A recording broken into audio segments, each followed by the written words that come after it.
अब देखिएगा exercise 3C पर आते हैं। नया कुछ आपको नहीं पढ़ना है एक्सरसाइज 3C में। एक्सरसाइज 3A ही एक्सरसाइज 3C है, लेकिन क्वेश्चन जो है वो डबल हो जाएगा क्योंकि ये हमारा सिमल्टेनियस डिफरेंशियल इक्वेशन है, यानी कि दो डिफरेंशियल इक्वेशन देगा वो, दो डिफरेंशियल इक्वेशन देगा और दोनों डिफरेंशियल इक्वेशन में डिफरेंशिएशन x और y का हो रहा होगा with respect to t। Laplace चल रहा है तो विद रेस्पेक्ट टू t तो चलेगा ही चलेगा।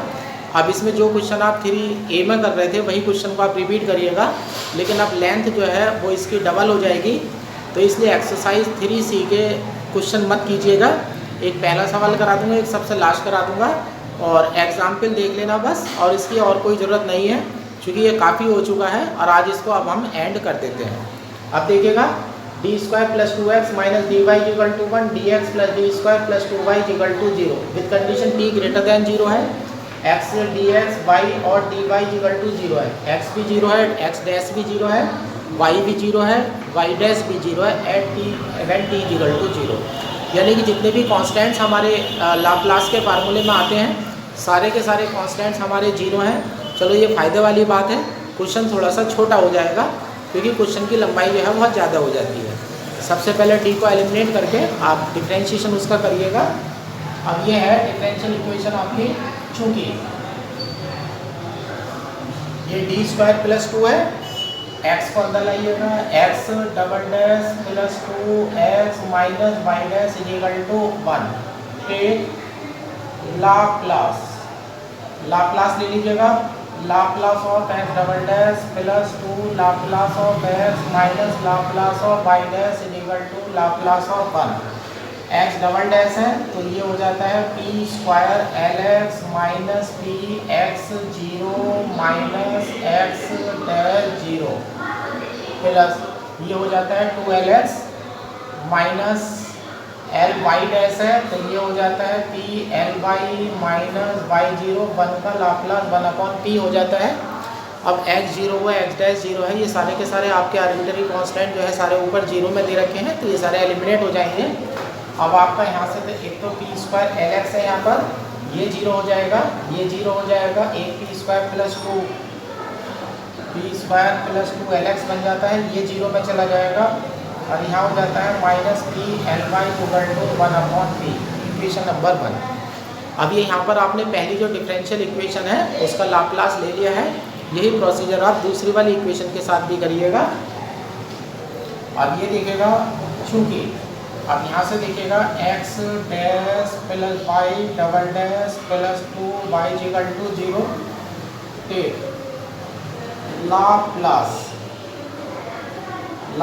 Of x dash plus Laplace of y double dash + 2 Laplace of y = 0। ये वैल्यू आपकी बन जाती है। अब ये लाप्लास ऑफ x डैश है, ये आपका बन जाता है p lx माइनस x0 बन जाता है, plus Laplace of y double dash है यहाँ तो ये बन जाता है आपका p² ly minus y0 minus y dash 0। यहाँ देखिएगा प्लस का 2ly है, प्लस 2ly = 0। x0 भी 0 में चला जाएगा, y0 भी 0 में चला जाएगा, y डैश 0 भी 0 में चले जाएगा, सारे कांस्टेंट 0 में चले जाएंगे। अब lx वाली टर्म देखिएगा, यहाँ पर p lx है, p lx माइनस x0 0 चला गया यहाँ और x0 कहीं नहीं है। देखिए ly वाली टर्म में p² बचेगा, प्लस का 2 बचेगा, प्लस का p² + 2 ly = 0, इक्वेशन नंबर 2। ये इक्वेशन नंबर 2 हो गई है। अब इक्वेशन नंबर 1 में जो है उसमें भी lx और ly है और इक्वेशन नंबर 2 में भी जो lx और ly है। अब इन इक्वेशन को इस तरह से सॉल्व करिएगा कि एक बार तो ly एलिमिनेट हो जाना चाहिए और एक बार lx एलिमिनेट हो जाना चाहिए, फिर हम इनका लाप्लास इन्वर्स लेंगे। उसके लिए हमें पार्शियल डिफरेंशिएशन का सहारा लेना पड़ेगा, इस वजह से क्वेश्चन जो है बहुत बड़ा हो जाता है। यानी कि इन क्वेश्चन की लंबाई एक्सरसाइज 3A में जो क्वेश्चन कर रहे थे उनकी 3 गुनी हो जाती है। अब देखिएगा यहाँ पर इक्वेशन नंबर 1 में lx के साथ p प्लस है और यहाँ अब ly के साथ देखिएगा p² + 2 है और यहाँ ly के साथ देखिएगा p है। अब मैं यहाँ से ly को कैंसिल करने वाला हूँ तो इक्वेशन नंबर 1 में का मल्टीप्लाई करिएगा पी स्क्वायर प्लस 2 से मल्टीप्लाई कर दीजिएगा, प्लस इक्वेशन नंबर 2 में मल्टीप्लाई कीजिएगा पी से। इक्वेशन 1 में पी स्क्वायर प्लस 2 से मल्टीप्लाई कीजिएगा, इक्वेशन नंबर 2 में पी से मल्टीप्लाई करिएगा, ये वाली टर्म आपकी कट जाएगी। आप देखिएगा एल एक्स के साथ, यहाँ देखिएगा पी स्क्वायर प्लस 2 से मल्टीप्लाई कर रहे हैं आप, तो ये हो जाता है पी स्क्वायर प्लस 2 का होल स्क्वायर हो जाएगा, एल एक्स आ जाएगा, प्लस यहाँ पर मल्टीप्लाई कर रहे हैं आप पी से मल्टीप्लाई कर रहे हैं, तो ये आपका हो जाएगा पी स्क्वायर एल एक्स, और ये एल वाई वाली टर्म कैंसिल आउट हो जाएगी। और यहाँ देखिएगा इक्वेशन नंबर 1 के राइट में 1/p है, ये पी स्क्वायर प्लस 2 हो जाएगा, तो ये हो जाता है पी स्क्वायर प्लस 2/p। अब यहाँ से एल एक्स आप कॉमन ले लीजिएगा, इसको खोल दीजिएगा, ये हो जाता है पी टू दी पावर 4 आएगी, प्लस का 4 आएगा। अब देखिएगा यहाँ पर जब आप इसे खोलेंगे तो ये 4p स्क्वायर बनेगा, 4p स्क्वायर ये है, प्लस का 1 ये है, ये हो जाता है प्लस का 5p स्क्वायर एल एक्स, ये वैल्यू बन जाती है आपकी पी स्क्वायर प्लस 2/p। अब एल एक्स को इधर ले जाइएगा, L X is equal to L X is equal to ये हो जाता है पी स्क्वायर प्लस 2 बन जाता है पी एक्स। अब देखिएगा यहाँ इसके फैक्टर देखिएगा 4 बन जा 4 होते हैं, और 4 और 1 को जब आप ऐड करेंगे तो वो 5 आ जाएगा, तो इसके फैक्टर हो जाएंगे पी स्क्वायर प्लस 1 और पी स्क्वायर प्लस 4, तो ये बन जाता है P into P square plus 1 plus P square plus 4। ये इक्वेशन नंबर आपकी 3 हो जाती है। अब इक्वेशन नंबर 3 के लिए आपको पार्शियल फ्रैक्शन करने पड़ेंगे, थोड़ा बस और कुछ नहीं है, पेशेंस का क्वेश्चन है, और बाकी कोई इसमें स्पेशलिटी नहीं है। अभी इक्वेशन नंबर 3 हो गई है। अब देखिएगा अब मैं एल वाई की तैयारी करता हूँ, तो अब मुझे एल एक्स को कैंसिल आउट करना पड़ेगा। अब इक्वेशन नंबर 1 में देखिएगा पी स्क्वायर प्लस 2 है, यहाँ पर पी है। अब आप इक्वेशन नंबर 1 में मल्टीप्लाई कर रहे हैं, इक्वेशन नंबर 1 में अभी हमने एल वाई काटा था, अब इक्वेशन नंबर 1 में मल्टीप्लाई करिएगा पी की, इक्वेशन नंबर 1 में आप पी की मल्टीप्लाई कर रहे हैं, और यहाँ इक्वेशन नंबर 2 में माइनस इक्वेशन नंबर 2 में मल्टीप्लाई कर रहे हैं पी स्क्वायर प्लस 2 की, इसकी मल्टीप्लाई आप कर रहे हैं। अब आपकी एल एक्स वाली टर्म कट जाएगी। अब इक्वेशन नंबर 1 में चलिएगा, इक्वेशन नंबर 1 में पी की मल्टीप्लाई हुई है, तो यहाँ पर हो जाएगा माइनस का पी स्क्वायर एल वाई हो जाएगा। अब इक्वेशन नंबर 2 में यहाँ आ जाइएगा, यहाँ माइनस यहाँ हो जाता है पी स्क्वायर प्लस 2 का होल स्क्वायर हो जाएगा, एल वाई आ जाएगा, is equal to right hand side में देखिएगा 1 में पी की मल्टीप्लाई हुई है, तो ये 1 हो जाएगा, और माइनस ये वाली जो टर्म है वो 0 में चली जाएगी। अब यहाँ देखिएगा दोनों टर्म में माइनस है, तो माइनस इधर ले जाते हैं, इसे आप दोबारा खोल देते हैं, तो ये आपका एल वाई, तो यहाँ से आपका एल वाई इजिकल टू बनता है, माइनस इधर चला जाता है, माइनस का 1 बन जाता है। जब आप इसे खोलेंगे तो p टू दी पावर 4 हो जाएगी, p टू दी पावर 4 होगी, प्लस का यहाँ से 4 आएगा, और प्लस का 4p स्क्वायर आएगा, p स्क्वायर ये हो जाएंगे, तो प्लस का हो जाएगा 5p स्क्वायर, तो एल वाई इक्वल टू बन जाता है -1/, फिर दोबारा इसके फैक्टर हो जाते हैं p square plus 1 into p square plus 4, equation number 4 हो जाती है। अब इस तरह से आप 2 क्वेश्चन बना लेते हैं, एक एल एक्स के लिए बना हुआ है और एक एल वाई के लिए क्वेश्चन जो है हमारा बना हुआ है, ठीक है ना। आइएगा पार्शियल फ्रैक्शन करने चलते हैं। इक्वेशन नंबर 3 को देखिएगा, p है p स्क्वायर प्लस 1 है, p स्क्वायर प्लस 4 है, ठीक है ना। अब इसके पार्शियल फ्रैक्शन करने चलते हैं। अब यहाँ पर देख लीजिएगा लेट, आप लेट करने जा रहे हैं p square plus 2/p, p square plus 1 p square plus 4 equal to a/p हो जाता है, plus bp plus c/p square plus 1 हो जाता है, plus bp plus e/p square plus 4 हो जाता है। इक्वेशन नंबर हो जाती है ये 5। मैं दोबारा कहना चाहूँगा, क्वेश्चन करते समय सिर्फ आप पेशेंस रखें और किसी चीज़ पर ध्यान न दें। क्वेश्चन तो टाइम लेगा, बस इससे ज़्यादा कुछ नहीं हो सकता है। एलसीएम लीजिएगा,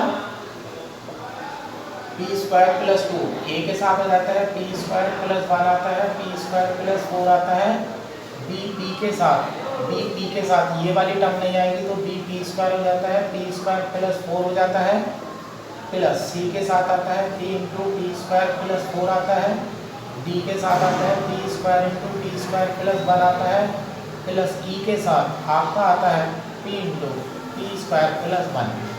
अब जितनी वैल्यूज़ हैं उसमें से जितनी वैल्यूज़ आपके सामने हैं उसमें से एक फैक्टर आपके पास है only available, p equal to 0 वाला। ये पुट कर दीजिएगा p इक्वल टू 0। तो अब देखिएगा यहाँ पर आपकी वैल्यू यहाँ से आ जाती है 4a, तो a इक्वल टू आपका 1/2 आ जाता है। a की वैल्यू 1/2 आ जाती है। अब आपके पास कोई फैक्टर अवेलेबल नहीं है। अब आप कंपेयर करनी शुरू करिएगा। सबसे हाईएस्ट पावर देखिएगा, सबसे highest power p to the power 4 है, coefficient of p to the power 4। अब आप p टू द पावर 4 का कोएफिशिएंट लेने जा रहे हैं, लेफ्ट हैंड साइड में अवेलेबल नहीं है। लेफ्ट हैंड साइड पर देखिएगा यहाँ 0 है, यहाँ p स्क्वायर की p स्क्वायर से मल्टीप्लाई होगी तो a आएगा, यहाँ पर देखिएगा प्लस का b आएगा, यहाँ p पावर 4 प्लस का यहाँ से b आएगा। ये 3 टर्म हो जाती है। a की वैल्यू आपके पास है तो b प्लस b की वैल्यू माइनस का हाफ आ जाता है। फिर आप लेते हैं coefficient of p cube. Coefficient of p cube left में अवेलेबल नहीं है, 0 बन जाता है। यहाँ देखिएगा p क्यूब नहीं बनेगा, यहाँ पर p क्यूब नहीं बनेगा, यहाँ पर देखिएगा p क्यूब बनेगा, c बन जाता है, यहाँ नहीं बनेगा और प्लस का e बन जाता है। तो यहाँ से c और e का relation c equal to minus e आ जाता है। और चलिएगा अब लेते हैं coefficient of p square. p square के कोएफिशिएंट में देखिएगा इधर 1 है। अब देखिएगा जब इधर इन दोनों की आप मल्टीप्लाई करेंगे तो यहाँ पर 4p स्क्वायर प्लस का p स्क्वायर यानी कि 5p स्क्वायर बनेगा। तो यहाँ से आपका 5a मिलेगा, यहाँ से देखिएगा प्लस का 4b मिलेगा, यहाँ पर p स्क्वायर नहीं होगा, यहाँ पर देखिएगा p स्क्वायर है, यहाँ से प्लस वैल्यू आपको d मिलेगी, यहाँ पर p स्क्वायर नहीं होगा तो 1 इक्वल टू 5a है। a की वैल्यू ये हो जाती है 5/2 4b प्लस d। अब यहाँ से देखिएगा 4b plus d equal to 1 में से 5/2 माइनस हो जाते हैं तो ये हो जाता है माइनस का 3/2। अब इस इक्वेशन को देखिएगा, इस इक्वेशन को देखिएगा दोनों में से b में एलिमिनेट कर देता हूँ तो मैं इस 4b में से इस 4b को अगर मैं घटाता हूँ तो यहाँ से मुझे मिलता है 3b मिल जाता है, इक्वल टू हो जाता है माइनस 3/2 हो जाता है, माइनस माइनस प्लस 1/2 हो जाता है। तो ये वैल्यू माइनस के 1 आ जाती है। b इक्वल टू मेरे पास वैल्यू बन जाती है माइनस का 1/3। b की वैल्यू मेरी माइनस का 1/3 बन चुकी है। अब b की वैल्यू को लेकर के आप यहाँ आइएगा, अब यहाँ से b इक्वल टू बन जाता है आपका माइनस का 1/2 बन जाता है, माइनस का 1/3 इधर आ जाएगा, प्लस का 1/3 हो जाता है, ये हो जाता है 6 माइनस 3 प्लस 2। d की वैल्यू बन जाती है आपकी माइनस के 1/6। अब देखिएगा आपके पास क्या क्या चीज़ आ चुकी है, आपके पास a आ चुका है, b आ चुका है, d आ चुका है। तो दो कोएफिशिएंट आपके बचे हुए हैं अभी। एक आपके पास c नहीं आया है, एक आपके पास e नहीं आया है, ठीक है ना। अब c और e लेने चलते हैं। कोएफिशिएंट ऑफ p स्क्वायर तक आ चुके हैं। अब लीजिएगा कोएफिशिएंट ऑफ p का कोएफिशिएंट लीजिएगा, दोबारा आइएगा, लेफ्ट हैंड साइड में p नहीं है 0, यहाँ पर देखिएगा p नहीं आएगा, यहाँ पर p नहीं आएगा। अब यहाँ पर देखिएगा, यहाँ पर आ जाएगा 4c आएगा, यहाँ पर p नहीं आएगा, यहाँ पर देखिएगा e आ जाएगा plus e। 0 equal to 4c plus e है। अब यहाँ देखिएगा c इक्वल टू किसके हैं, माइनस e के हैं। जब c की जगह माइनस e रखेंगे तो यहाँ से e भी 0 आ जाएगा, c भी 0 आ जाएगा, तो e equal to c equal to 0 आ जाता है। अब आ जाते हैं हम बाई इक्वेशन 3 एंड 5 अपनी इक्वेशन 3 से। इक्वेशन नंबर 3 में ये वैल्यू पड़ी हुई है, ये वैल्यू मेरी Lx की है, तो ये मेरा Lx आ जाता है। a की वैल्यू देख लीजिएगा, a की वैल्यू आपकी 1/2 है, तो ये आ जाता है 1/2 1/p आ जाता है। b की वैल्यू देख लीजिएगा, c की वैल्यू तो 0 है, d की वैल्यू माइनस का 1/3 है, ये माइनस का 1/3 p स्क्वायर प्लस 1 बन जाता है, ऊपर p है। d की वैल्यू देख लीजिएगा, माइनस के 1/6 है, ये माइनस का 1/6 p/p स्क्वायर प्लस 4 बन जाता है। अब यहाँ से आप लाप्लास इन्वर्स की तैयारी करिएगा, x इक्वल टू 1/2 हो जाता है, माइनस 1/3 cos t हो जाता है, माइनस 1/6 cos 2t हो जाता है। और इस प्रकार से आपका लाप्लास इन्वर्स जो है x का तैयार हो जाता है। तो आधा आंसर आपका आ चुका है। अब देखिएगा x की वैल्यू तो आ चुकी है। अब Ly वाला लेने चलते हैं। Ly वाला थोड़ा सा जल्दी रिजल्ट दे देगा। अब चलिएगा बाई इक्वेशन 4, इक्वेशन नंबर 4 में Ly। अब देखिएगा p स्क्वायर प्लस 1 और p स्क्वायर प्लस 4 है। अगर आप 4 में से 1 को घटाएंगे तो आपका बचेगा 3। तो मुझे यहाँ 1/3 चाहिए, 1/3। अब इसे मैं फैक्टराइज कर देता हूँ, तो यहाँ हो जाता है 1/t² + 4 माइनस 1/t² + 1। अब आप वैल्यू को देखिएगा, जब आप इसका एलसीएम लेंगे तो माइनस का 3 मिलेगा, 3 से 3 कैंसिल हो जाएगा, माइनस आपका वापस आ जाएगा। अब आप इसका इन्वर्स ले लेते हैं, ये हो जाता है y = 1/3, ये हमारा sin 2t/2 है, और ये माइनस का हमारा sin t है, और इस तरह से हमारा y = बन जाता है 1/6 sin 2t minus 1/3 sin t। ठीक है, इस तरह से आपका आंसर आ जाता है। आपने देखा x का आंसर भी आ चुका है, y का आंसर भी आ चुका है, और क्वेश्चन में कुछ स्पेशलिटी नहीं है, बस थोड़े क्वेश्चन में जो है वो लेंथ अवेलेबल है।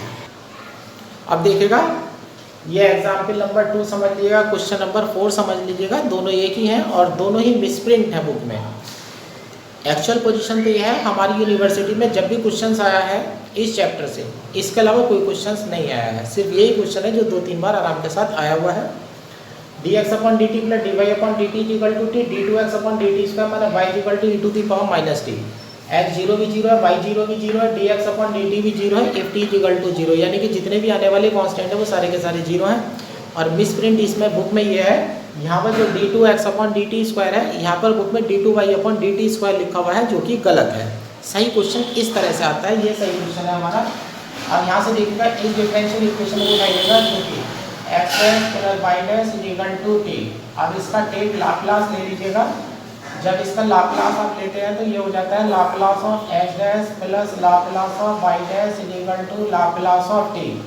लाप्लास ऑफ x' जब आप लेंगे तो ये हो जाएगा p(lx) माइनस x0, ये हो जाता है p(ly) माइनस y0, और ये बन जाता है 1/p²। x0 भी 0 है, y0 भी 0 है, p इधर चला जाता है, तो हमारी वैल्यू बन जाती है lx + ly = 1/p³। Equation number 1। ये lx + ly का पहला रिलेशन आ चुका है। अब दूसरी इक्वेशन उठाइएगा, चूंकि x double dash minus y = e⁻t, इसका भी लाप्लास ले लीजिएगा। Take Laplace of x double dash minus Laplace of y = Laplace of e⁻t। ये हो जाता है आपका p² lx हो जाता है, माइनस का px0 हो जाता है, माइनस x0 हो जाता है, माइनस ly, और ये आ जाता है आपका 1/p+1। ये 0 में चला जाएगा, ये 0 में चला जाएगा, तो ये वैल्यू बन जाती है p² lx minus ly = 1/p² lx बना है, माइनस का ly बना है, 1/p+1। इक्वेशन नंबर 2 होती है। आप देखिएगा lx और ly को एक एक करके एलिमिनेट करने की कोशिश करिएगा। अब यहाँ देखिएगा इक्वेशन नंबर 1 और 2 को, अब इक्वेशन 1 + इक्वेशन 2 ऐड करिएगा, तो आपको बनता है p² + 1lx। यहाँ p² + 1lx हो जाता है, ये टर्म कैंसिल हो जाती है, और यहाँ हो जाता है आपका 1/p³ + 1/p+1। अब यहाँ देखिएगा, यहाँ थोड़ी सी प्रॉब्लम वाली बात आ जाती है, क्योंकि जब आप एलसीएम लेंगे तो एक बड़ी सी वैल्यू आपके पास बन जाएगी। तो ये हो जाता है p² + 1lx, इसका एलसीएम लीजिएगा तो ये हो जाता है p³ + p+1/p³ × p+1। इसे भी इधर ले आइएगा, lx = p³ + p+1, और यहाँ हो जाता है p³ × p+1 × p² + 1। Equation number 3 देख रहे हैं आप, कितनी बड़ी टर्म बन चुकी है। तो आपको लाप्लास इनवर्स के जब पार्शियल फ्रैक्शन लेने जाएंगे तो आपको टाइम अपना बर्बाद करना ही पड़ेगा। अब lx बन चुका है, अब ly लेने चलते हैं। अब देखिएगा यहाँ ly है और यहाँ भी ly है। अब इसे मैं माइनस कर देता हूँ। अब मैं इक्वेशन नंबर 2 में से माइनस कर रहा हूँ इक्वेशन नंबर 1 को। अब इक्वेशन नंबर 2 में से इक्वेशन नंबर 1 को माइनस करिएगा, तो ये हो जाता है p² - 1lx। एक मिनट, यहाँ पर थोड़ा सा गलत हो जाता है। अब lx तो मेरा निकल चुका है, अब मुझे lx को एलिमिनेट करना है, तो मुझे यहाँ पर इक्वेशन नंबर 1 में मुझे मल्टीप्लाई डालनी पड़ेगी p² की, और माइनस इक्वेशन नंबर 2 करना पड़ेगा। इक्वेशन नंबर 1 में p² की मल्टीप्लाई जाती है तो ये टर्म इससे कट जाती है। अब यहाँ ly के साथ p² आ जाता है, और यहाँ माइनस माइनस प्लस हो जाते हैं, तो ये फिर दोबारा p² + 1 बनता है, p² + 1 बनता है, ly आ जाता है। ये माइनस माइनस प्लस हो गए हैं, अब यहाँ पर 1 में पी स्क्वायर से मल्टीप्लाई हुई है तो ये 1/p हो जाता है, 1/p हो जाता है। और माइनस इक्वेशन नंबर 2 गई है तो ये हो जाता है -1/p + 1। जब आप इसका एलसीएम लेते हैं तो p + 1 में से p घट जाता है तो 1/p × p + 1। Ly को इधर ले लीजिएगा, Ly = 1/p × p + 1 p² + 1, equation number 4। अब देखिएगा Lx इक्वेशन नंबर 3 में तैयार है, Ly जो है इक्वेशन नंबर 4 में तैयार है। पार्शियल फ्रैक्शन की तैयारी करने चलते हैं। इक्वेशन नंबर 3 के लिए देखिएगा, ये लीजिएगा, late pq + p + 1/pq × p + 1 p² + 1, ठीक है ना। अब ये फैक्टर बन जाते हैं आपके, यहाँ पर 3 टर्म तो इसकी आएंगी, a/p + b/p² + c/pq, एक इसकी आएगी 3/p + 1 प्लस, और फिर आएगी e p + f/p² + 1, equation number 5। देख रहे हैं आप, 3 और 3 6 कॉफिशिएंट की मुझे ज़रूरत है। लेंथ दे रहा है आपसे क्वेश्चन, एलसीएम लीजिएगा pq + p + 1 = a के साथ हमारा बनेगा p² बनेगा इंटू p + 1 बनेगा p² + 1 बनेगा, प्लस b के साथ p बनेगा p + 1 बनेगा और p² + 1 बनेगा, प्लस c के साथ बनेगा p + 1 बनेगा p² + 1 बनेगा, d के साथ बनता है pq आएगा इंटू p² + 1 आएगा, प्लस EP के साथ p² + 1 नहीं आएगा तो यहाँ से pq आ जाएगा एलसीएम में, e के साथ आ जाएगा p⁴ बन जाएगा और इंटू में आ जाएगा p + 1, प्लस f के साथ pq बन जाएगा और यहाँ p + 1 बन जाएगा, ठीक है।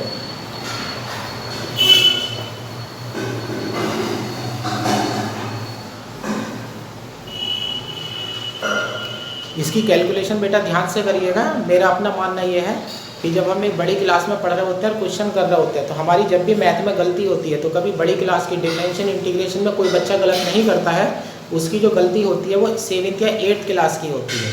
अगर आप यहाँ पर कैलकुलेशन बिल्कुल केयरफुली करते हैं तो आप आंसर पे जो है सिंपली पहुँच सकते हैं। इस गलती का थोड़ा सा ध्यान रखिएगा। आप देखिएगा मेरे पास फैक्टर 1 है, बस 2 फैक्टर है मेरे पास।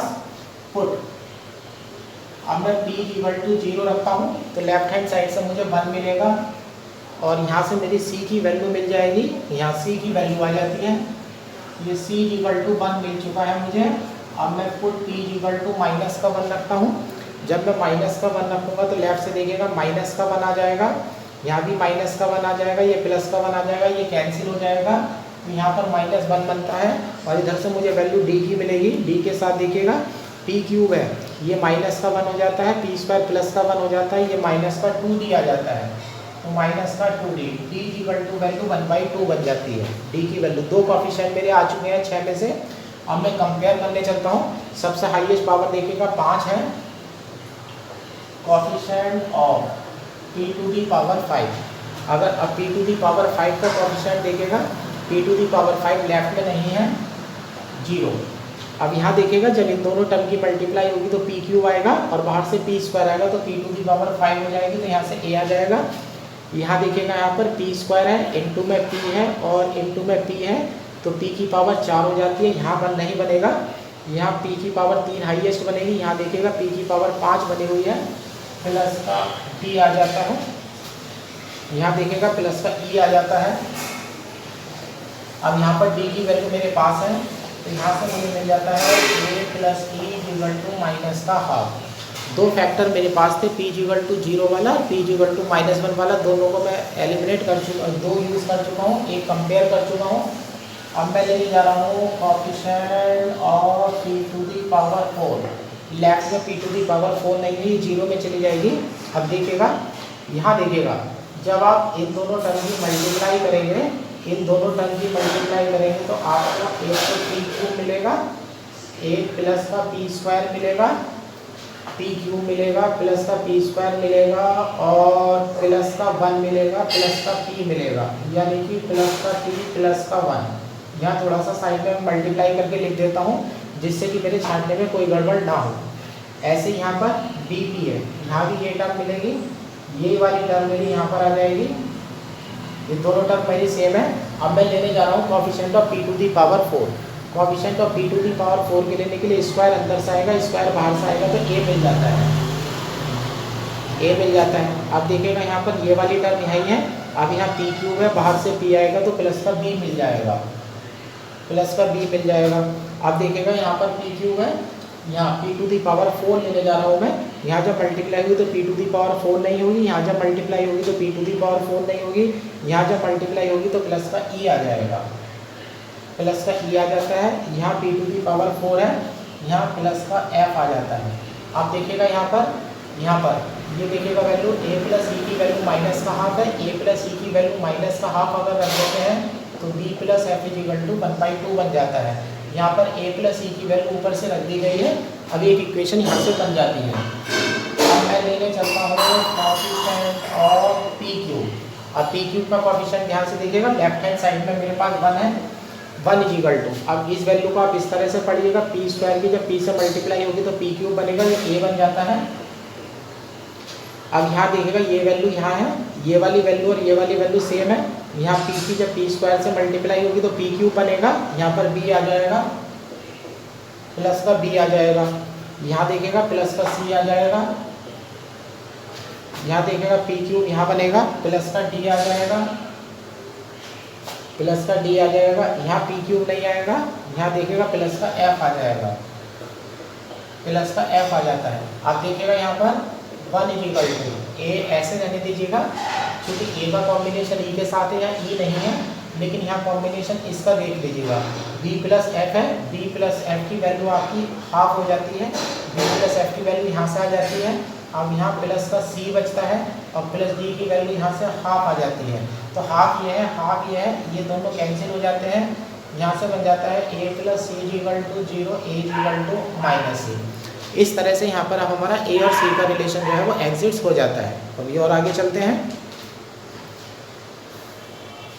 अब लेते हैं coefficient of p square. p square देखिएगा लेफ्ट में नहीं है, इधर 0 आएगा, 0 आएगा, इधर देखिएगा यहाँ 1 की मल्टीप्लाई p स्क्वायर से होगी तो p स्क्वायर बन जाएगा, a आएगा, यहाँ पर वैल्यू में ये पड़ा हुआ है, p के साथ जब p बनेगा तो p स्क्वायर बनेगा, तो प्लस का b भी आएगा, प्लस का b भी आएगा, और यहाँ देखिएगा जब इन दोनों की मल्टीप्लाई करेंगे तो यही बनेगा, यहाँ से प्लस का c भी आएगा,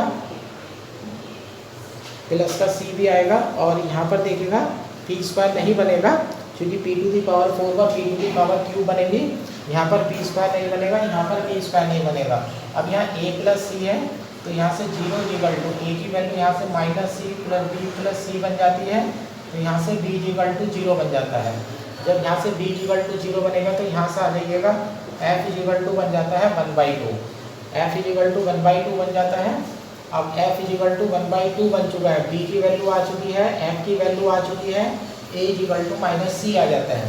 आप देखिएगा ऊपर से यहाँ c की वैल्यू यहाँ से पहले से ही 1 पड़ी हुई, तो यहाँ मैंने ध्यान नहीं दिया, तो a इक्वल टू माइनस का 1 बन जाता है, a इक्वल टू माइनस का 1 बन चुका, a आ चुका है, b आ चुका है, c आ चुका है, d आ चुका है, f आ चुका है, अभी कहीं e नहीं दिख रहा है, a प्लस e। अब यहाँ पर आइएगा, देखिएगा a की वैल्यू आपके पास -1 आ चुकी है, तो e इक्वल टू आपका -1 इधर जाकर के प्लस हो जाएगा, तो ये हो जाता है हाफ। अब ये चलते हैं by equation 3 and 5। Equation 3 and 5 से चलिएगा, इन दोनों से ये वैल्यू आपकी Lx की है, Lx इक्वल टू 1/p है, a की वैल्यू देख लीजिएगा, a की वैल्यू माइनस का 1/p आ जाती है, b/p स्क्वायर है, b की वैल्यू देख लीजिएगा, b की वैल्यू 0 है, ये टर्म हट जाती है, c की वैल्यू देख लीजिएगा, c की वैल्यू आपकी 1 है, तो ये हो जाता है plus 1/p cube, 1/p cube, ये हो जाता है प्लस d की वैल्यू हाफ है, प्लस 1/2 p प्लस 1 बन जाता है, e की वैल्यू हाफ है, f की वैल्यू हाफ है, प्लस ये बन जाता है 1/2 p plus 1/p square plus 1। ये वैल्यू आ चुकी है, एक बार मुझे इन्हें बुक से मैच कर लूँ, सही है, बिल्कुल बुक से मैच एक्यूरेट कर रही है। तो यहाँ से एलिजिबल टू ये माइनस का 1 हो जाता है, प्लस यहाँ का टी स्क्वायर हो जाता है, टी स्क्वायर हो जाएगा और अपॉन में गामा 3 यानी कि अपॉन 2 हो जाता है, plus 1/2 e to the power minus t बन जाता है, ये इसके साथ एडजस्ट करिएगा, 1/cos टी बन जाता है, ये इसके साथ एडजस्ट करिएगा तो 1/2 sin टी बन जाता है। ठीक है, अब इस तरह से आपकी वैल्यू जो है ये x की आ चुकी है। अब x की वैल्यू आ चुकी है, अब आप Ly की तरफ कदम बढ़ाइएगा, Ly में वैल्यू देख लीजिएगा, Ly में p इंटू पी प्लस 1 है और यहाँ p स्क्वायर प्लस 1 है। अब यहाँ देखिएगा अब इसके यहाँ दोबारा फैक्टर करने पड़ेंगे मुझे, ठीक है, p प्लस 1 है, इनके फैक्टर तो फिर भी आसानी से हो सकते हैं, लेकिन ये वाला थोड़ा सा हमारा प्रॉब्लम क्रिएट करेगा। अब ऐसे कर लीजिएगा, यहाँ आप लेट करिएगा 1/p p plus 1 p square plus 1 equal to ABCD तो पहले कॉन्स्टेंट यूज हो चुके हैं, अब कुछ और ले लीजिएगा, ऐसे कर लीजिएगा α/p plus β/p plus 1 plus gamma p plus delta upon p square plus 1, ये इक्वेशन नंबर आपकी 6 हो जाती है। ठीक है, इक्वेशन नंबर 6 हो जाती है।